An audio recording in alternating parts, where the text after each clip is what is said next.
parents ont tout abandonné pour les enfants de mon frère, mais ont dit que garder mon fils pendant 4 heures était trop. Alors je les ai coupés d'une manière dont ils ne se remettront jamais.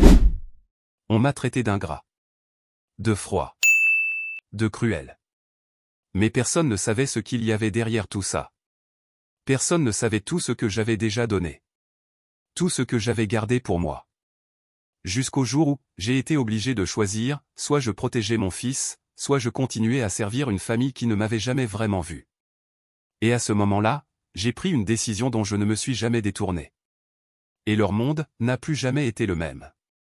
Je m'appelle Marcus, j'ai 32 ans, et je suis ce qu'on appelle la déception de la famille. Mais pas parce que je suis un échec, c'est justement tout le contraire. Je suis ingénieur civil et propriétaire d'une petite entreprise de conseil en construction. La déception vient du fait que je ne suis pas mon frère cadet, Ryan, 29 ans.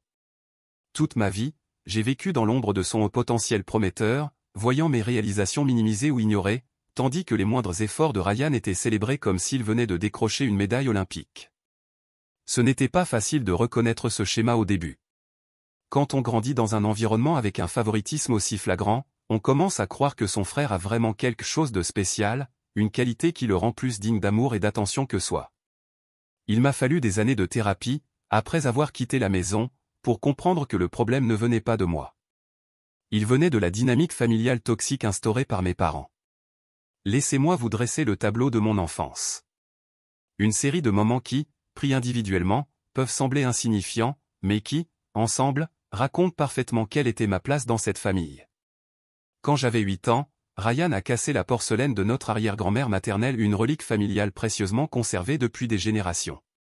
Maman répétait sans cesse combien ce service était précieux, comment il avait survécu au voyage de nos ancêtres depuis l'Europe. Mais lorsque Ryan l'a fait tomber pendant une de ses crises de colère, nos parents ont simplement dit « les accidents, ça arrive ». Et ils l'ont consolé, affirmant que ce n'était que de vieilles choses. 3 semaines plus tard, j'ai accidentellement cassé une simple assiette en essuyant la vaisselle, et là, j'ai eu droit à une réprimande d'1 heure, des excuses répétées et des corvées supplémentaires pour compenser les dégâts. À 16 ans, après des mois de travail acharné, j'ai remporté la foire scientifique de l'État avec un système innovant de filtration d'eau. Les jurés ont dit qu'il avait un réel potentiel d'application. Mon professeur de sciences a même appelé personnellement mes parents pour leur dire à quel point ils devaient être fiers. La cérémonie de remise des prix était prévue un samedi à 14 h. Mes parents avaient promis de venir. Mais à midi, ils m'ont annoncé qu'ils ne pourraient pas, car Ryan avait un match de foot, un match banal de la saison où, comme toujours, il n'a même pas mis les pieds sur le terrain. J'ai reçu mon prix seul, regardant les autres jeunes célébrer avec leur famille, pendant que je restais dans un coin, serrant mon certificat avec les mains tremblantes. À 18 ans, j'ai obtenu une bourse complète pour l'un des meilleurs programmes d'ingénierie du pays. La lettre est arrivée un mardi, et j'étais impatient d'annoncer la nouvelle au dîner.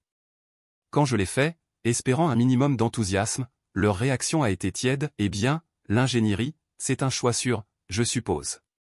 Et ils ont enchaîné aussitôt. Ryan est tellement créatif avec la musique, ils ont passé le reste du repas à parler du récital que Ryan donnerait dans un petit café local. La bourse qui allait nous faire économiser des dizaines de milliers de dollars n'a plus jamais été mentionnée. À 22 ans, j'ai obtenu mon diplôme en ingénierie civile avec mention et j'avais déjà des offres d'emploi de 3 grandes entreprises. Mes parents sont venus à la cérémonie, oui, mais ont passé une grande partie du temps sur leur téléphone, à échanger des messages avec Ryan à propos du montage de son groupe pour un concert ce soir-là. Ils sont partis dès que mon nom a été appelé, sans rester pour la réception ni rencontrer mes professeurs, qui voulaient les féliciter pour avoir élevé un élève aussi engagé. Ils étaient plus pressés d'arriver à temps au bar où le groupe de Ryan allait jouer, devant peut-être 20 personnes.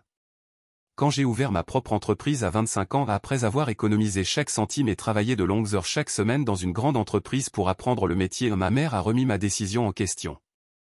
Mais ce n'est pas risqué? Ce serait peut-être mieux de travailler pour quelqu'un, comme Ryan, là-bas au magasin de musique.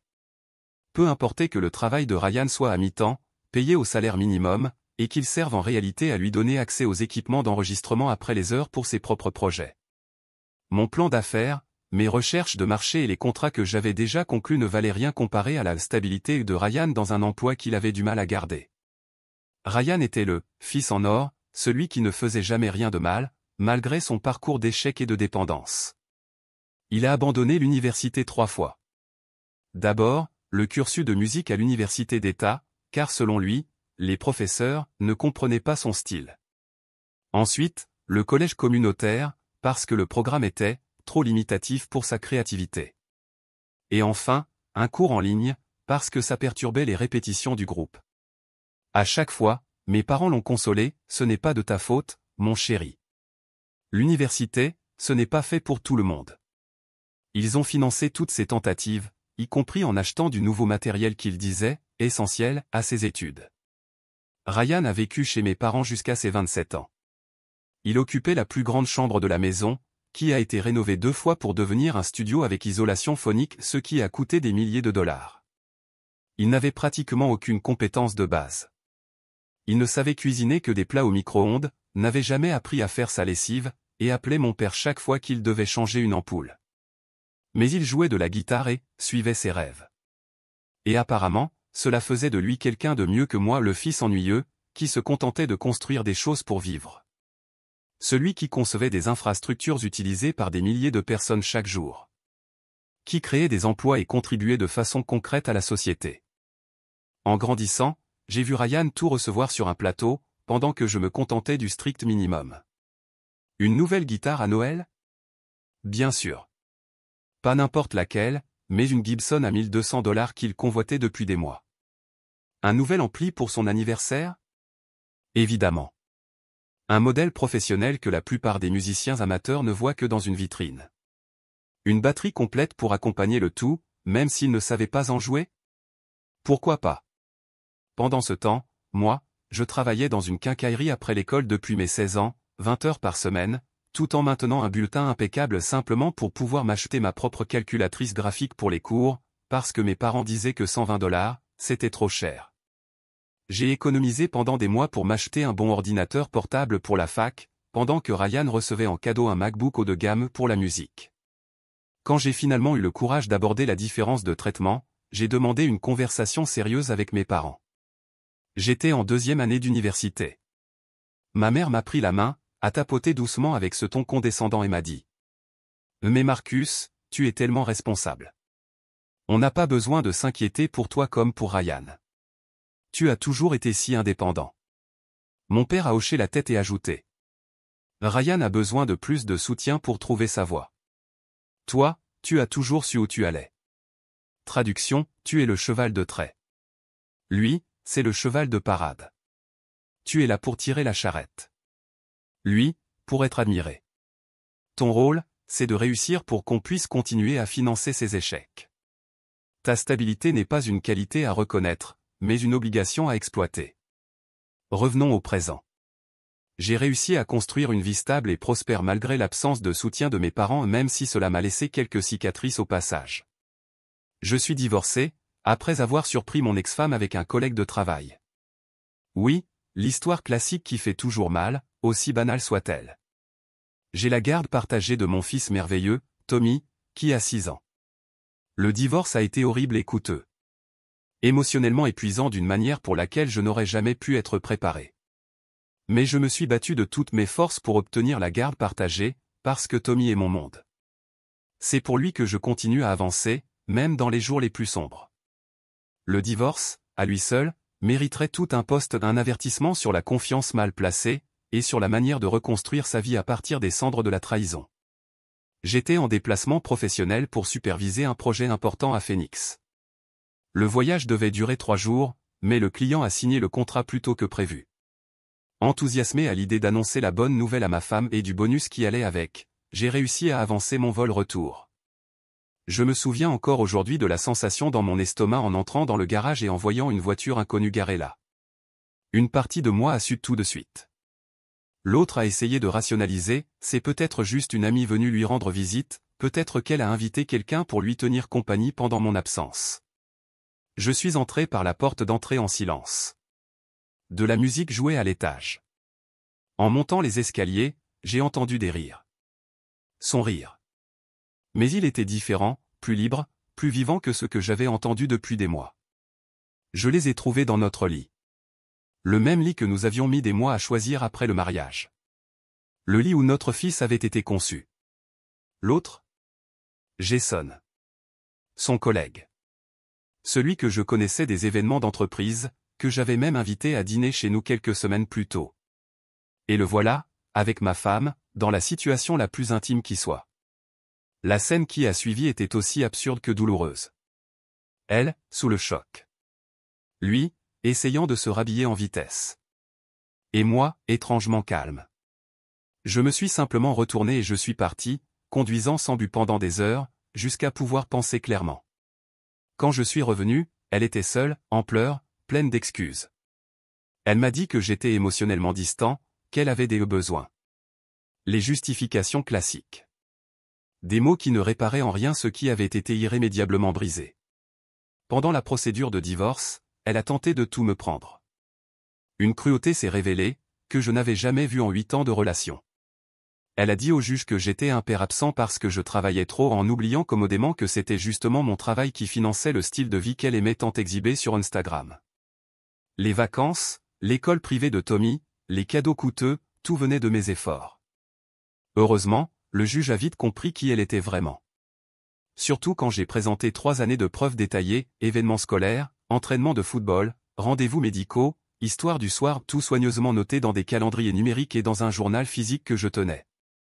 Une habitude que j'ai développée à cause de ma propre enfance, où j'avais été constamment ignoré et diminué.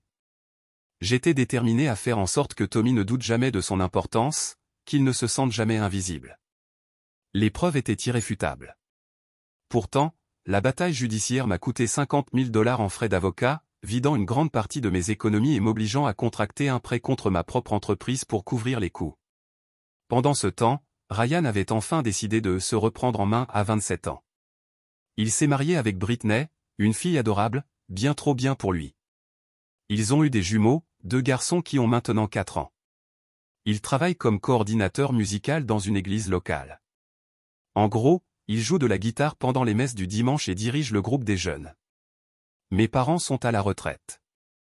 Mon père, 65 ans, était cadre intermédiaire dans une usine de papier. Ma mère, 62 ans, avait un emploi à temps partiel comme réceptionniste dans un cabinet dentaire. Ils se plaignent tout le temps de leurs finances, mais d'une manière ou d'une autre, ils ont toujours maintenu leur train de vie. Et voici la partie qui me révolte le plus, pendant les 5 dernières années, je leur ai envoyé 800 $ par mois pour les aider à payer leurs factures. J'ai commencé à le faire quand mon père a pris sa retraite, car il prétendait que la pension ne suffisait pas.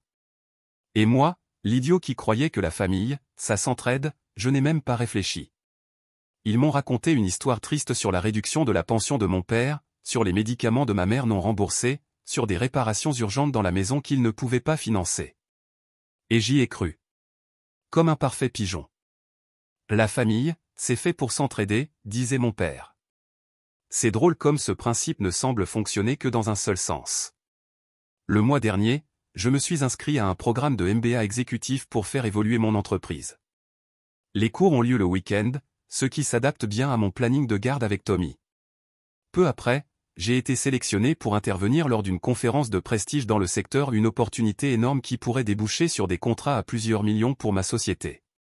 La présentation devait avoir lieu un mercredi à 14 h, et cette semaine-là, Tommy était avec moi. C'était au sommet international de la gestion de la construction.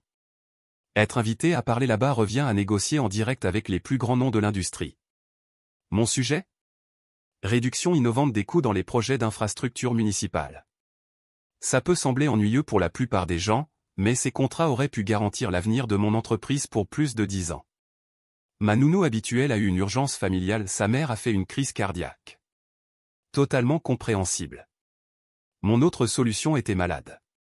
J'ai appelé 3 garderies différentes, toutes complètes. J'ai même envisagé d'emmener Tommy avec moi, mais soyons réalistes, un enfant de 6 ans dans une conférence professionnelle, ce n'était pas envisageable. J'avais juste besoin de quelqu'un pour garder Tommy de midi à 16 h. 4 heures. J'ai appelé mes parents, qui vivent à 25 minutes de chez moi, dans une maison confortable en banlieue qui, j'ai découvert plus tard, est entièrement hypothéquée. Ils passent leur temps à publier sur Facebook à quel point ils sont des grands-parents bénis, et que la famille, c'est tout. Quand j'ai appelé ma mère, je lui ai expliqué la situation et demandé s'il pouvait garder Tommy quelques heures. Elle a tout de suite commencé avec des excuses, mercredi n'est pas un bon jour pour nous. Je lui ai demandé s'il y avait un problème, s'ils avaient un rendez-vous médical, et elle a mentionné que le genou de mon père le faisait souffrir, et qu'ils essayaient de se reposer davantage. J'ai insisté, ce n'était que 4 heures. Que je pouvais l'amener et le récupérer ensuite. Il avait juste besoin d'un déjeuner et de quelqu'un pour le surveiller pendant qu'il jouait au Lego. Elle a refusé. M'a suggéré de demander à Ryan. Je lui ai rappelé que Ryan travaillait le mercredi. Elle a simplement répondu. Oh. Je suis sûr que tu trouveras une solution. Tu trouves toujours. Cette phrase. Mais tu trouves toujours une solution. C'est toute ma vie résumée. Le bon vieux Marcus, sur qui on peut toujours compter. Il gère tout. Il se débrouille. Toujours. J'ai dû annuler la présentation. L'entreprise a choisi une autre société. Plus tard, mon associé a appris par des contacts dans le secteur que le concurrent qui avait présenté à ma place avait signé pour 2,8 millions de dollars de contrat, grâce à cette seule intervention. 4 jours plus tard, j'étais à déjeuner avec un client qui me montrait des photos de son récent voyage à Disney. En faisant défiler les images sur son téléphone, j'ai vu un visage familier en arrière-plan d'une des photos. Mes parents. À Disney. Avec les enfants de Ryan. J'ai failli m'étouffer avec mon plat. Le client a cru que je faisais une réaction allergique. Je lui ai demandé de revoir la photo. Et là, je les ai vus. Nettement. Avec des oreilles de Mickey sur la tête, souriant comme 2 imbéciles. Je suis allé vérifier sur Instagram. Évidemment. Britney avait posté tout un album, Semaine magique à Disney, avec la légende. Avec les meilleurs grands-parents du monde. Merci maman et papa d'avoir rendu cela possible. 7 jours complets. Ils ont passé 7 jours entiers à Disney avec les enfants de Ryan, mais n'ont pas pu garder mon fils pendant 4 heures. Les photos les montraient en train de prendre des petits déjeuners avec des personnages, de participer à des visites VIP privées, portant des tenues Disney assorties, dînant dans des restaurants hors de prix, utilisant le Fast Pass partout, et logeant dans une suite du Grand Floridian. J'ai compté. 247 photos réparties sur plusieurs publications. Vous savez combien de photos ils ont avec Tommy sur les réseaux sociaux? 12. En tout. J'ai fait les calculs. Ce voyage a coûté au minimum 15 000 $. Mais le pire, c'était une vidéo où j'ai entendu ma mère dire. On préparait ça depuis des mois. Les garçons méritaient quelque chose de spécial. Depuis des mois. Pendant que moi, je passais des semaines à ajuster mon planning, à leur demander à l'avance s'ils pouvaient m'aider. J'ai appelé ma mère directement, sans détour. Dès qu'elle a décroché, j'ai parlé du voyage à Disney. Après un long silence, elle a admis qu'elle comptait me le dire. Je l'ai confrontée, comment avait-il pu passer une semaine entière à Orlando mais ne pas avoir le temps de garder Tommy pendant 4 malheureuses heures? Elle m'a traité de dramatique. A dit que les garçons de Ryan avaient du mal à s'adapter à la maternelle et qu'il voulait leur offrir quelque chose de spécial. Quand je lui ai demandé quelle avait été la dernière chose spéciale qu'ils avaient faite avec Tommy, elle a répondu qu'ils le voyaient souvent. Je lui ai demandé de me citer une occasion, dans les 6 derniers mois. Elle n'a pu se rappeler que de Noël quand ils avaient passé 20 minutes chez moi pour déposer un jouet à 10 $, alors qu'ils avaient offert des consoles de jeux complètes aux enfants de Ryan. La discussion s'est envenimée. Elle jurait qu'elle aimait tous ses petits-enfants de la même manière. C'est alors que je lui ai annoncé que les 800 $ mensuels que je leur envoyais étaient immédiatement annulés. Elle était outrée, a dit qu'il comptait sur cet argent. J'ai fait remarquer qu'à ce que j'avais vu, il ne semblait pas y avoir de problème de budget pour aller à Disney. Elle m'a répondu que c'était différent, que Ryan en avait besoin. Ma réponse a été simple. Moi, j'avais juste besoin de 4 heures. Et j'ai raccroché. Je les ai bloqués tous les deux dans la foulée. La première semaine après la confrontation a été silencieuse. Un silence magnifique. Un silence paisible. J'ai mieux dormi que depuis des années. La deuxième semaine, les messages de Ryan ont commencé. Il était clairement paniqué par ce qui se passait. « Mec, qu'est-ce que t'as fait? Papa et maman sont en train de péter un câble. » Puis d'autres messages. Encore et encore. Il disait qu'il n'arrivait plus à payer l'hypothèque. Que maman pleurait sans arrêt. Je l'ai ignoré. Une partie de moi pensait, ça les détruit. Tant mieux. La troisième semaine, les autres membres de la famille ont commencé à se manifester. Apparemment, mes parents racontaient à tout le monde que je les avais abandonnés sans raison. Je n'ai toujours pas répondu. J'étais en train de réunir mes preuves. Ma cousine Jennifer m'a envoyé un message disant que ma mère avait appelé sa mère en pleurant, affirmant que je ne donnais plus signe de vie sans explication. Ma tante m'a envoyé un email, disant que ça ne me ressemblait pas et que mes parents étaient inquiets. Mon oncle m'a laissé un message vocal me demandant de l'appeler, parce que mes parents allaient mal. J'ai tout documenté. Chaque message. Chaque appel. Chaque texto. J'ai construit mon dossier. Méthodique. Froid. La 4e semaine, j'ai reçu un appel d'un numéro inconnu. C'était mon père. Il a dit qu'on devait parler de l'argent. A révélé que ma mère faisait des crises de panique. Qu'ils ne pouvaient pas payer leurs factures. Je lui ai demandé comment ils avaient pu se permettre Disney, alors. Il a dit que c'était une occasion spéciale. Une chose unique. Je lui ai répondu que j'avais vu le Facebook de maman. Il y avait des croisières, des week-ends, des meubles neufs. Un tas de choses uniques. Quand il a insisté en disant que c'était mes parents, que je ne pouvais pas les couper ainsi, j'ai répondu. Je suis quelqu'un d'analytique, de nature. Ingénieur, tu te souviens? Alors j'ai enquêté. Ce que j'ai découvert était révélateur. J'ai engagé un détective privé. Ça peut paraître extrême, mais j'avais besoin de connaître la vérité. Et ce qu'il a trouvé, c'était une mine d'or d'irresponsabilité financière. Mes parents avaient refinancé leur maison 3 fois au cours des 10 dernières années. Ils avaient 150 000 $ de dettes en carte de crédit. Ils louaient 2 voitures de luxe, une BMW pour mon père et une Mercedes pour ma mère. Ils payaient une cotisation de 500 $ par mois dans un club de golf privé. Ma mère avait une addiction au shopping, elle dépensait environ 2000 $ par mois en vêtements et bijoux. Mon père dépensait 400 $ par mois rien qu'en golf. Et le meilleur? Il donnait 1000 $ par mois à Ryan, pour l'aider avec les jumeaux. La cerise sur le gâteau? J'ai découvert qu'il racontait une histoire différente à chaque personne de la famille pour demander de l'argent. À ma tante, il disait qu'ils avaient besoin d'aide pour des frais médicaux. À mon oncle, que le toit de la maison fuyait. Aux amis de l'église, qu'ils avaient du mal à payer l'électricité. Aux voisins, qu'ils aidaient un parent malade. Il manipulait émotionnellement toute la famille. Et le plus grand pigeon, c'était moi.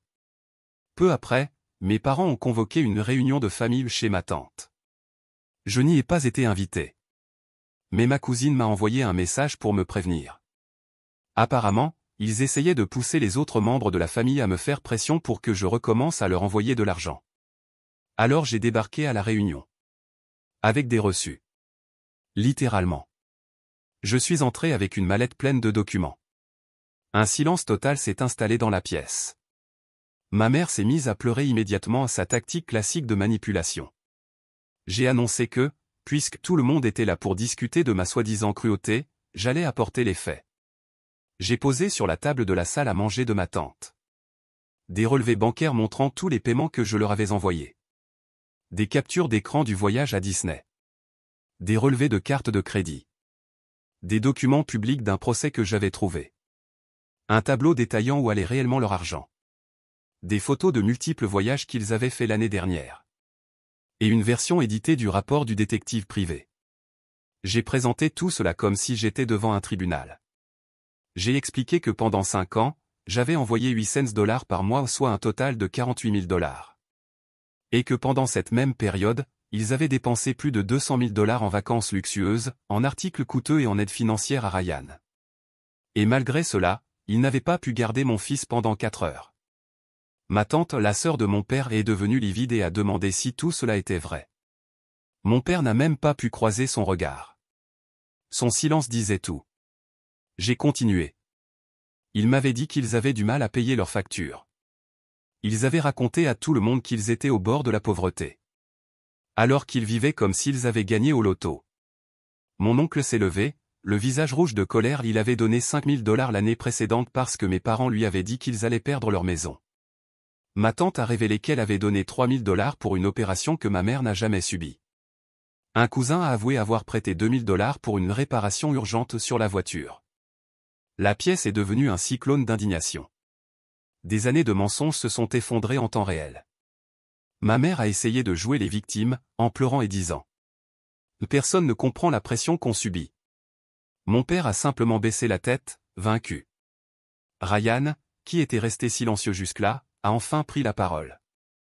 Il a demandé si c'était vrai que l'argent qu'il pensait venir de la retraite de mes parents venait en réalité de moi. L'expression sur son visage quand il a réalisé qu'il avait été utilisé comme outil inconscient de chantage. Inoubliable. 2 semaines plus tard, j'ai reçu une assignation. Mes parents me poursuivaient en justice pour abandon financier et rupture de contrat verbal. Ils prétendaient que, comme je les avais aidés financièrement pendant 5 ans, une dépendance s'était créée et que je n'avais pas le droit de tout arrêter. Leur avocat? Un vulgaire opportuniste, probablement payé à la commission. J'ai engagé le meilleur avocat en droit des contrats de l'État. Quand il a lu leur plainte, il a éclaté de rire. C'est l'équivalent juridique d'une crise de gamin de 5 ans. Nous avons contre-attaqué avec une plainte pour fraude. Nous avons affirmé qu'ils avaient sciemment répandu des mensonges pour soutirer de l'argent à des tiers, y compris en me harcelant émotionnellement pour que je continue à payer. Comme si ce n'était pas assez, ils ont aussi essayé de me poursuivre pour obtenir un droit de visite en tant que grand-parent. Ils voulaient voir Tommy. Sauf que, dans notre État, les droits de visite ne s'appliquent que lorsqu'il existe une relation préétablie avec l'enfant. Grâce à leur abandon, ils n'avaient aucun argument valable. Le juge s'est montré visiblement agacé envers leur avocat. Il a posé une question qui a figé la salle. Et si vous tenez tellement à voir votre petit-fils, pourquoi n'avez-vous pas pu vous occuper de lui pendant 4 heures? Leur avocat a tenté de dire que je les empêchais de voir Tommy. Mon avocat a présenté 3 années de messages où j'invitais mes parents à des événements liés à Tommy, tous ignorés ou refusés. Des dossiers scolaires montrant qu'ils n'ont jamais assisté à aucune activité. Des déclarations d'enseignants disant qu'ils n'ont jamais vu les grands-parents paternels de Tommy. Un relevé détaillé montrant que, l'année précédente, ils avaient passé moins de 10 heures au total avec leur petit-fils. Ma mère a décidé de poursuivre le combat, sur Facebook. Elle a commencé à publier des messages sur le fils ingrat qui a abandonné sa famille et à quel point il luttait pour survivre. Des phrases comme: Et quand on donne tout à son enfant et qu'il vous abandonne dans la vieillesse. Je prie pour que mon fils retrouve Dieu et le sens de la famille. Certaines personnes oublient d'où elles viennent. Nous sommes dévastés, mais nous aimons toujours notre fils perdu. Je n'ai pas répondu directement. À la place, j'ai créé une page simple. La véritable histoire de Robert et Carole. J'y ai posté chaque reçu, chaque capture d'écran, chaque document financier. J'ai inclus une chronologie montrant chaque fois qu'ils ont choisi les enfants de Ryan au lieu de Tommy. Chaque voyage fait pendant qu'ils disaient être dans le besoin. Chaque membre de la famille qu'ils ont trompé. Et chaque mensonge raconté. J'ai conçu le site avec un design professionnel. Interface épurée. Que des faits. Sans émotion. Juste de la documentation froide. Puis, j'ai partagé le lien en commentaire sous les publications Facebook de ma mère. La réaction a été immédiate. Des amis ont commencé à poser des questions. Des proches ont exigé qu'on leur rende leur argent. L'église où Ryan travaillait a commencé à s'éloigner. Les commentaires sous leurs publications sont passés de « Nous prions pour vous » à « C'est vrai, Carole, et « Je n'arrive pas à croire que vous nous ayez menti ». Les actions en justice ont été classées, bien sûr. Mais les frais juridiques ont ruiné mes parents. Après tout, quand on dépense tout dans le luxe, il ne reste pas grand-chose pour les avocats. Cette réunion de famille a ouvert les yeux de tout le monde. Ma tante et mon oncle ont exigé qu'on leur rende leur argent. Quand mes parents ont dit qu'ils ne pouvaient pas payer, ils ont été poursuivis à leur tour. D'autres membres de la famille ont suivi l'exemple.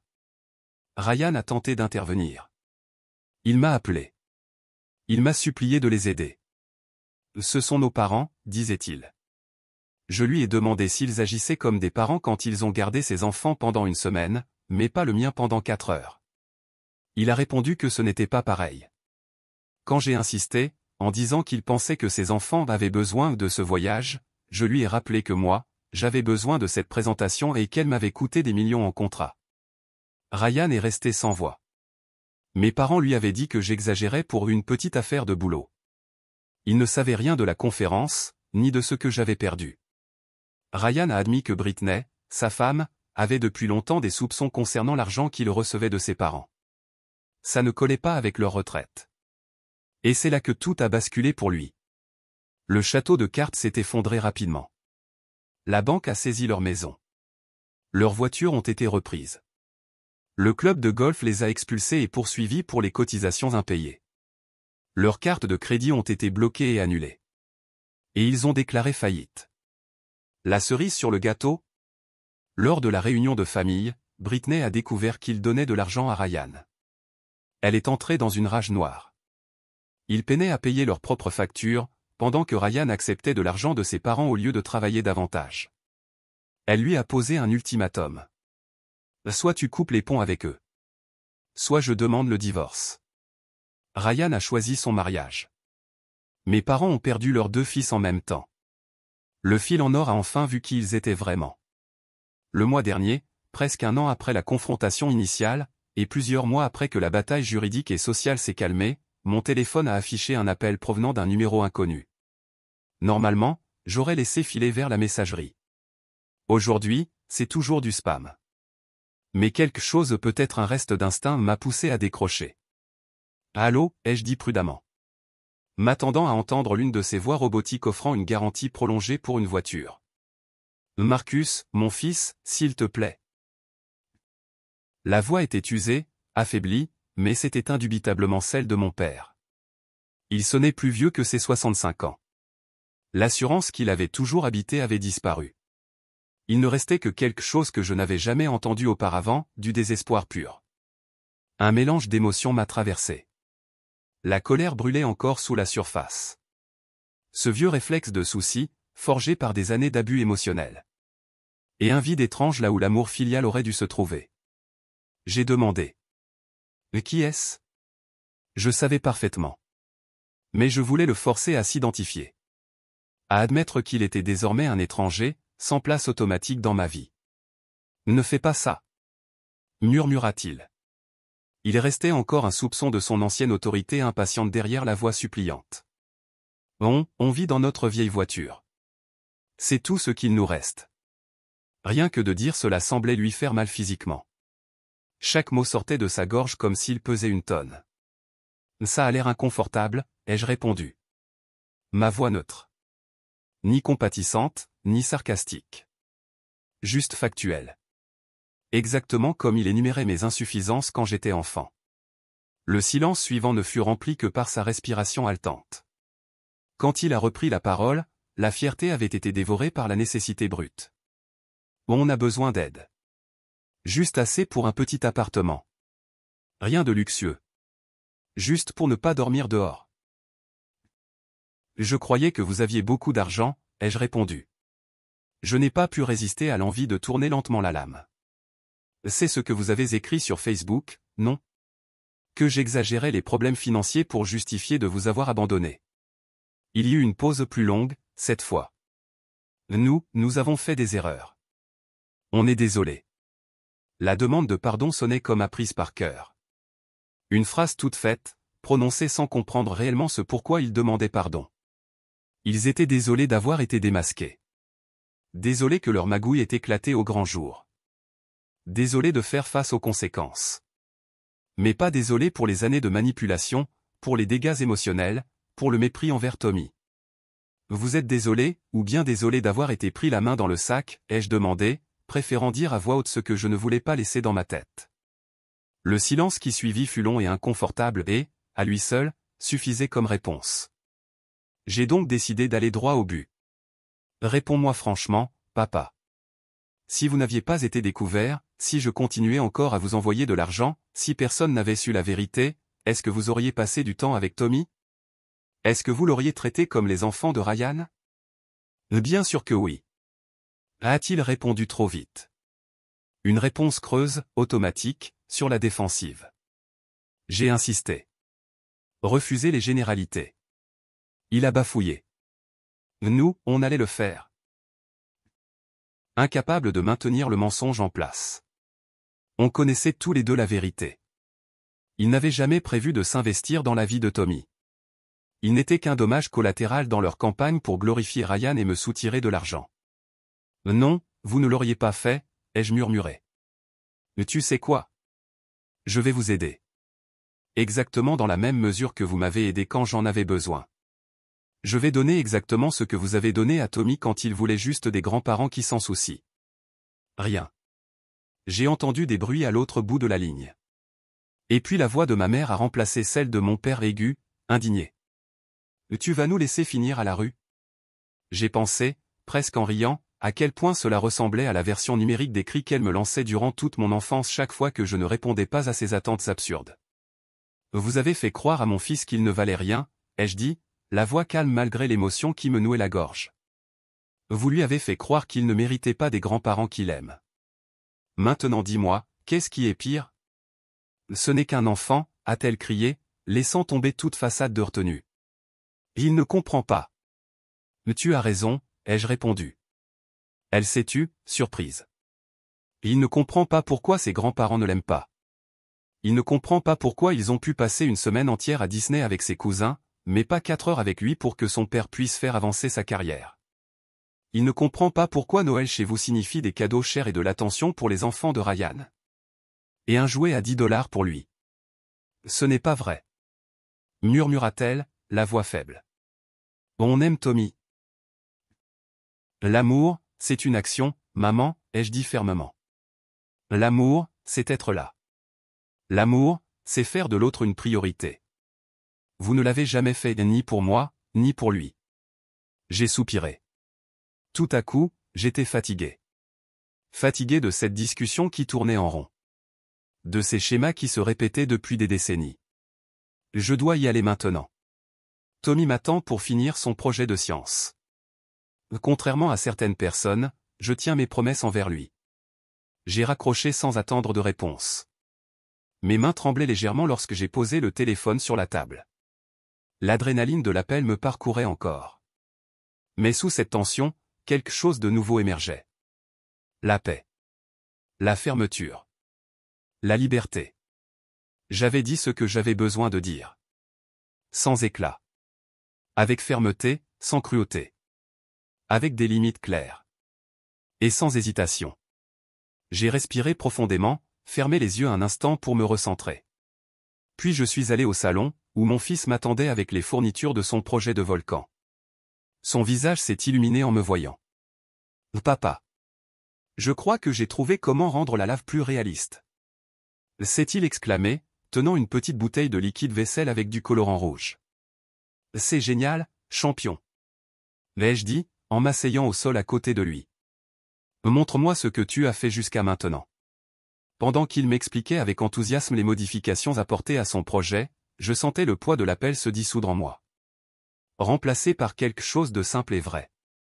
La joie d'être présent pour quelqu'un qui compte. Quelqu'un qui mérite qu'on soit là pour lui. Et j'ai pensé. Voilà. Voilà ce que devrait être une famille. 6 mois ont passé depuis cette confrontation finale. Mes parents vivent dans un petit studio dans un quartier délabré de la ville. Ma mère travaille dans une supérette. Mon père distribue des journaux. Tous deux dans la soixantaine, recommençant à zéro. Plus personne dans la famille ne leur parle. Ryan est encore marié. De justesse. Britney l'a forcé à prendre un 2e emploi. Ils suivent une thérapie de couple. Ryan ne parle plus à nos parents depuis que Britney a découvert la vérité sur l'argent. Pendant ce temps, Tommy et moi, nous fleurissons. Mon entreprise a connu une croissance de 40% cette année. Tommy s'en sort très bien à l'école. Et surtout, il sait chaque jour qu'il est aimé. Vraiment. Avec présence, priorité, et constance. Tommy m'a déjà posé des questions sur ses grands-parents. Je lui ai expliqué que, parfois, certaines personnes font des choix qui blessent les autres et que, quand cela arrive, il faut se protéger en restant loin d'elles. Il a réfléchi un moment, puis a dit. Comme quand j'ai arrêté de jouer avec Billy parce qu'il cassait toujours mes jouets? J'ai confirmé. C'est exactement ça, mon fils. La semaine dernière, j'ai croisé ma tante au supermarché. Elle m'a dit que mes parents avaient repris contact pour lui demander de l'argent. J'ai éclaté de rire, m'a-t-elle raconté. Ils m'ont traité de dramatique quand je les ai prévenus à propos de leurs dépenses. Et maintenant ils veulent mon aide? Pas question. Toute la famille a coupé les ponts. Même leurs anciens amis ne veulent plus entendre parler d'eux. L'église là où Ryan tente encore de sauver les apparences leur a fait savoir qu'ils n'étaient plus les bienvenus aux événements. Apparemment, ils ont essayé de manipuler certains membres de la congrégation pour leur soutirer de l'argent par la culpabilité. Ils sont complètement seuls. Et honnêtement, je dors comme un bébé. Hier, j'ai reçu un autre appel venant d'un numéro inconnu. J'étais dans mon bureau, en train de revoir les plans d'un nouveau projet municipal. J'ai failli ne pas décrocher. Je pensais que c'était encore du démarchage téléphonique. Mais quelque chose m'a poussé à répondre. C'était une assistante sociale du département des services sociaux du comté. Sa voix était professionnelle, mais douce. Elle m'a expliqué que Robert et Carol Williams avaient fait une demande d'aide au logement d'urgence, et m'avaient listé comme parents proches susceptibles d'aider. Elle ne faisait que suivre le protocole et explorer toutes les options avant de poursuivre le processus. Il fut un temps, peut-être un an plus tôt, où un appel comme celui-là m'aurait plongé dans un tourbillon d'émotions. De la colère face à leur audace. De la culpabilité face à leur situation. De l'angoisse à l'idée de ce que les autres penseraient si je disais non. Mais là, assis dans mon bureau silencieux, entouré des preuves concrètes d'une vie que j'ai construite de mes propres mains, j'ai ressenti quelque chose d'inattendu. La paix. Je ne peux pas les aider, ai-je dit, d'un ton ferme. Puis-je vous demander pourquoi, a-t-elle dit sans jugement, simplement pour remplir son rapport. J'ai marqué une pause. Je voulais être honnête, sans déverser des années de blessures sur une femme qui ne faisait que son travail. Ils ont choisi de ne pas faire partie de la vie de mon fils au moment où on avait le plus besoin d'eux. Leurs actions ont clairement montré quelle était leur priorité. Je ne fais que respecter les limites qu'eux-mêmes ont posées. Il y eut un bref silence. J'ai entendu le son d'un clavier en arrière-plan. C'est noté, Monsieur Williams. Merci pour votre temps. Et c'était tout. Pas de drame. Pas de manipulation émotionnelle. Pas de chantage. Juste une question. Et une réponse simple. Après avoir raccroché, je suis resté assis quelques instants. J'ai attendu cette vieille vague de sentiments complexes qui m'envahissait à chaque fois qu'il était question de mes parents. Mais, elle n'est pas venue. Je n'ai rien ressenti. Ni satisfaction de leur chute. Ni culpabilité face à leur situation. Ni colère pour leur tentative d'exploitation. Pas même de soulagement d'avoir tenu mes limites. Rien. Ce sont simplement des étrangers qui partagent mon ADN. Des personnes dont le lien avec moi est un accident biologique, pas un lien réel ou significatif. Commentaire de Madame Reddit. Cette histoire est une gifle silencieuse à tous ceux qui pensent que les liens du sang suffisent à définir une famille. Marcus a été pendant des années le pilier invisible, le fils qu'on exploite sans jamais reconnaître, le père qu'on ignore jusqu'à ce qu'on ait besoin de lui. Ce n'est que lorsqu'il a placé des limites non pas par vengeance, mais par amour pour son fils que le masque est tombé. Ce récit ne parle pas seulement d'injustice familiale, mais de renaissance personnelle. Marcus n'a pas seulement survécu à la trahison, il a construit, pierre après pierre, une vie faite de présence, de constance et de respect. Pour son fils. Et pour lui-même. Il ne s'agit pas ici d'un rejet cruel, mais d'une affirmation douce et ferme. Je vaux plus que ce que vous avez voulu me faire croire. Et parfois, aimer, c'est partir. Et être libre, c'est dire non.